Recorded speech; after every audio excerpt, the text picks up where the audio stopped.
firsthand how drone warfare is just changing our ways of thinking about conflict. So, for example, just recently it was revealed that we had sent 31 M1A1 battle tanks to Ukraine. These are the most sophisticated tanks in the world, and 25% of them had been disabled by Russian kamikaze drones, and they've had to withdraw all of them from the front lines. So here's a situation where, since World War One, mechanized armored warfare has been our mainstay, and now cheap, low-cost drones are challenging that. And so we're going to have to rethink our whole way of how we fight and what are the right tools that we're going to equip our men and women in uniform with. Well, wait, let me push you on the moral question. Suppose you were able to develop something and used visual and face recognition and pattern recognition, and it was 10 times more accurate than some, human pushing a button. Do you think we should go to all autonomous warfare? These are challenging questions, Walter, that we're going to have to deal with. If you think about it, where if autonomy is going to lower collateral damage, if it's going to make us more accurate, those are all good things. So how do we incorporate that yet still have humans ultimately making the decision? And I think, look, the other thing is our adversaries, right? They have a vote in this matter too. So if a potential adversary is using this technology and they're using it differently than maybe we are, how do we respond to that? And how do we do it where we maintain our, sort of American liberal Western values, yet ensure that we deter conflict? This is something that people that both understand technology as well as understand warfare need to come together. And I think, again, this is where things like the Defense Innovation Unit will have an important role to play. So, Chris, among other things that happened in Ukraine when the war begins is all of our defense satellites, all the commercial satellites get totally wiped out by the Russians, except for Starlink, by SpaceX. And suddenly you're depending in Ukraine on a private commercial company that does it better. Is that a good or a bad thing, Chris, to have to say, wait, we don't need Boeing and Lockheed to do it. We can contract these things out to nimble companies who can do it better? Well, Walter, it certainly is a thing, and as you write in your biography of Elon Musk, the fact that a company like Starlink, controlled by a single individual who, is now making decisions about who to extend service to and who not to extend service to is a new reality in the world. And again, this is a part of the shift that Raj and I confronted firsthand of the technology ecosystem meant to service the consumer market just exploding in size. And so increasingly, it's going to be private companies like SpaceX, like Palantir, like the new breed of defense unicorns, Anduril, Capella Space, Shield AI, that are going to be producing really powerful technology that will be central to how the U.S. military defends the country. Wait, let me push back on that, because I read in your book when you have all these grants going out, instead of going to all these startup and venture-backed companies, most of the grants are going to the big, bloated, old defense contractors doing cost-plus things like Lockheed and Northrop Grumman.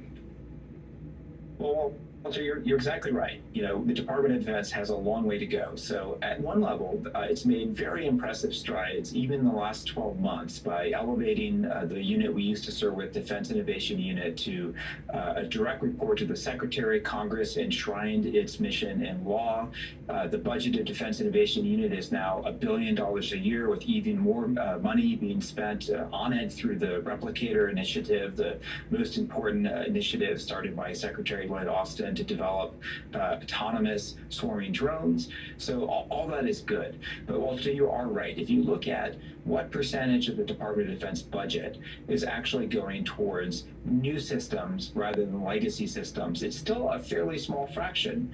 And we are at risk as a country, because if we are spending most of our money on things like tanks, which now can be demonstrably defeated by low-cost drones, or for that matter, aircraft carriers, which, as we know, are at increasing risk of being defeated by weapons like hypersonic missiles, we could end up with a military that might not be as survivable in a conflict of the future.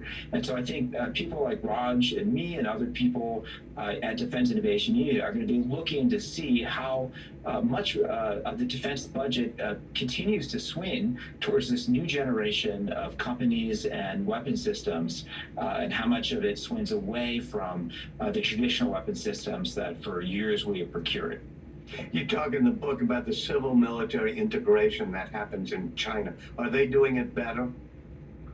Well, they're being more directive, right? So China can go to any startup and say, you're going to have a CCP member on your board, and in time of war, we're going to push you, right? That's not how we do business here in America.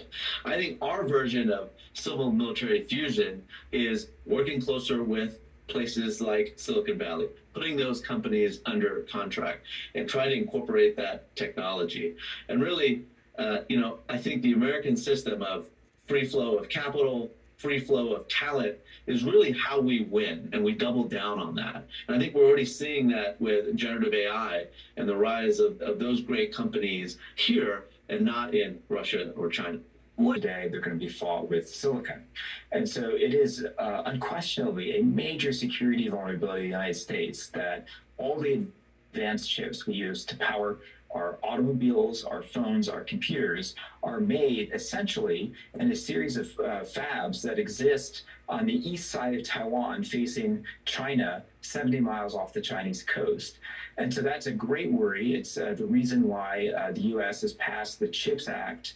And it's something that we need to all focus on as a nation to make sure that it's not just Taiwan that has the capacity to make the most advanced chips. And Walter, maybe if I'll add to that, as we think about this competition and this supply chain and manufacturing, this is where having friends is important. We have a lot of allies in Europe, in Asia, and I think doubling down on those alliances, not just from a military standpoint, but also from a manufacturing standpoint, will allow us to meet this challenge and continue to prevail. Called Task Force Lima in the Pentagon that is working very hard to experiment with generative AI. However, the whole reason why Ash Carter created Defense Innovation Unit is because the U.S. military essentially missed every major wave of technology in the 2010s. It missed the rise of modern software development. It missed cloud computing. It missed the shift to mobile. It also missed the rise of artificial intelligence.